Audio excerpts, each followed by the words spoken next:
We're at the home of everything, Frederick. I'm with Greg. So you got Gary Morton. Gary Morton and Greg Morton. Yep. Yes. Sorry. Greg, all right. you guys were featured in Frederick Lifestyle Yes. last month Yeah. in the men's edition, Fathers and Sons, and you kind of took your father's footsteps in career-wise. I did. He never really pushed it. He supported it always. Yeah. But he never said, you're going to do this. Yeah. Because I did Smart. this. Yeah. And he wanted me to make my own decision. And but it was something I remember just as a young child dressing up as RoboCop and walking around the house. It was something I always wanted to do. And Yeah. Started as they call them police cadets now, but as an explorer. Oh, that's what they were called? We used to be called explorers because they used to be a part of the Boy Scouts of America, and they got away from that. Now they're just police cadets. Oh, same wow. program, same education, they just changed the title. Okay. But I started that on my 14th birthday. So is that still around today? Yep. So when you're 14, you Yeah, can... at 14, at least with the sheriff's office, at 14, you can go be Okay. a police cadet, and you get a uniform, you do physical training, you do scenarios, you get educated by different branches of law enforcement, like our narcotics officers and our detectives and Wow. the patrol guys. We all come in and teach. And What a great way to kind of get a taste of it, to see, well, you do love it, Do you or like you this or don't not? really like it, Yeah. and then you might want to look for something else. And even then, it's a program that helps people that have never had a law enforcement interaction or an interaction that might not have been quite so favorable, or they have a bad taste in their mouth about it, Right. to learn that we're people. Yes. And, we're here to help you. Yes. And this is what we do, and this is why we act the ways we act sometimes. Sure. These are why we're asking these questions. Right. It's not because we just feel like it. Yeah. There's a means to the end. Yes. It's going to kind of sound like a dumb question, but how difficult is the job right now versus when you got in? Almost 16 years ago. 16 years ago. Almost 16 Yeah. years, yeah. So I started with Frederick City Police in 2008, and then Yeah. my first day with the Sheriff's Office was Christmas Eve of 2010. Yeah. I don't think the job has necessarily got more difficult. It's definitely a thinking person's game now. It's not as simple Right. anymore. New laws have been instituted throughout the years that have not made it difficult, but at the same time kind of have. Yeah, to a do little our, challenging, To do our yeah. jobs, it makes us learn more. We have to learn something new on top of all the Yeah. other stuff that we already know Yeah. have to do. So I would say it's difficult in the sense that we don't have as much support anymore. I'm not saying that Frederick County doesn't support law enforcement, because an overwhelming majority of the people that live here, the citizens that live here, do. But there has definitely been a shift in Yeah. how we're looked at and how people interact with us on the regular. Yeah. I can definitely tell that, especially driving through communities. Sure.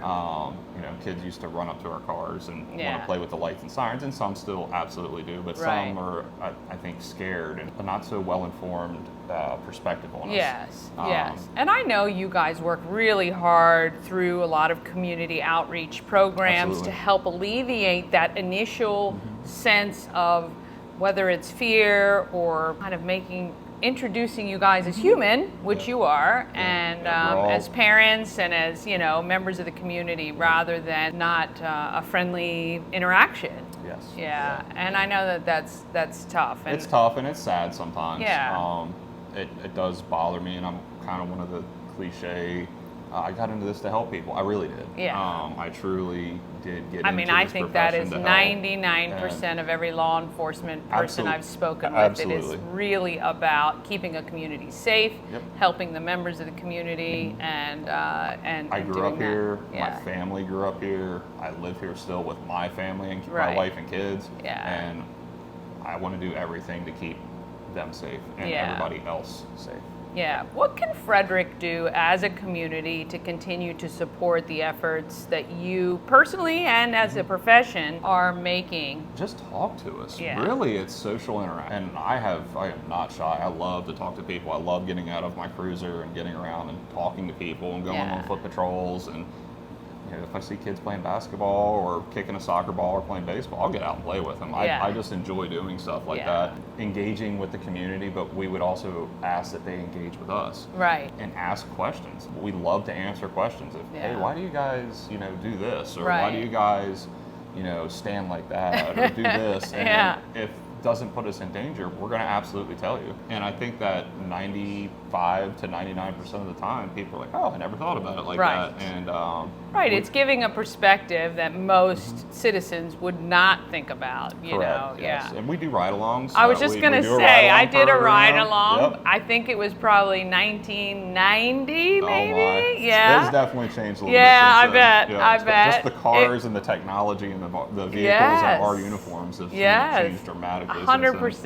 Yeah. 100%. But I do remember a couple of calls that we went on that evening, and it was eye-opening. Like, it literally does help you understand why a police officer approaches a car a certain way and why they don't come straight on and face in. And there's just a lot of things to keep yourself safe, Right. and to keep the citizens you're interacting with safe. And that's the end goal. Yeah. Everyone wants to go home. Right. At the end of the day, we want Right. to go home to our families. We want you to go home to your family. Right. Yeah. So let's Yeah. just get along. Yeah.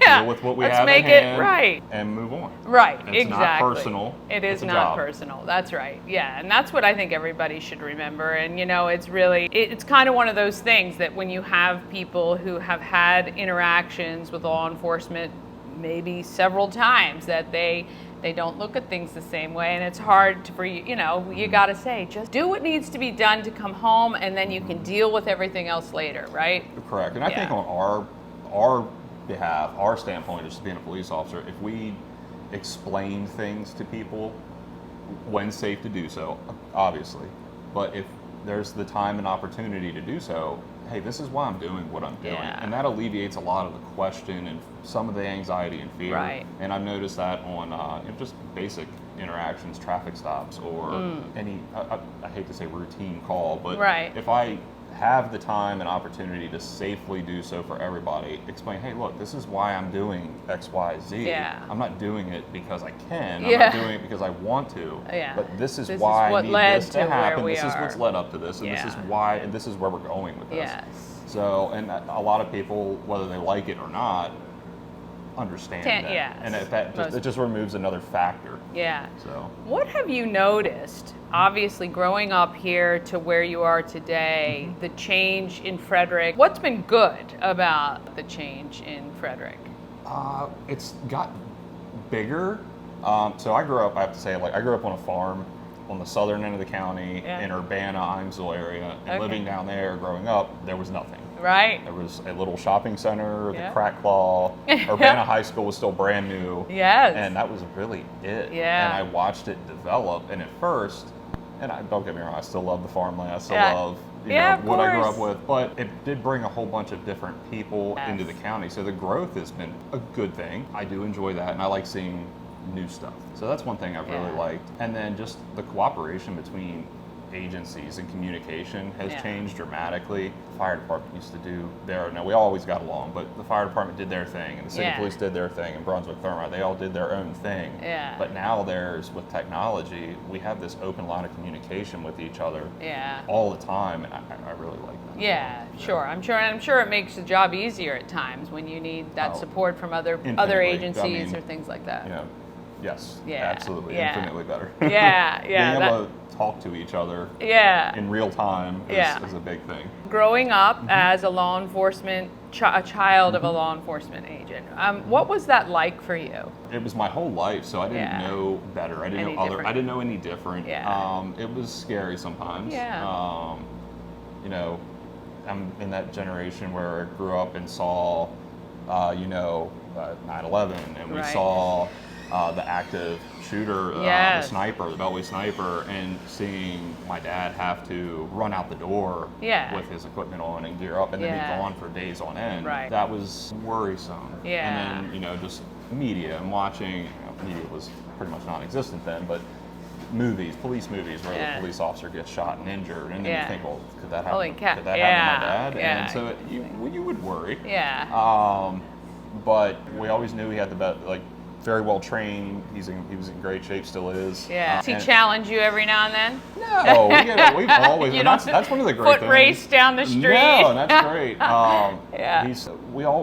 My brother's a police officer as well, Yeah. and we never got we're competitive, but we never got competitive with the job. Right. Because we've all done very different things. Okay. Within our careers. Yeah. But no challenges. And every once in a while, we'll look at each other and kind of egg each other on if we're target practicing. Of course you have to. Yep. What do you guys compete? Like sports? Is there like? So we grew up cornhole, basketball, and baseball, target practice, stuff like that. My dad was actually my basketball and baseball coach for a couple years. Yeah. How did you like that? My father coached my brother. I loved it. Yeah. I absolutely loved it. And my dad, he's you'll meet him here, and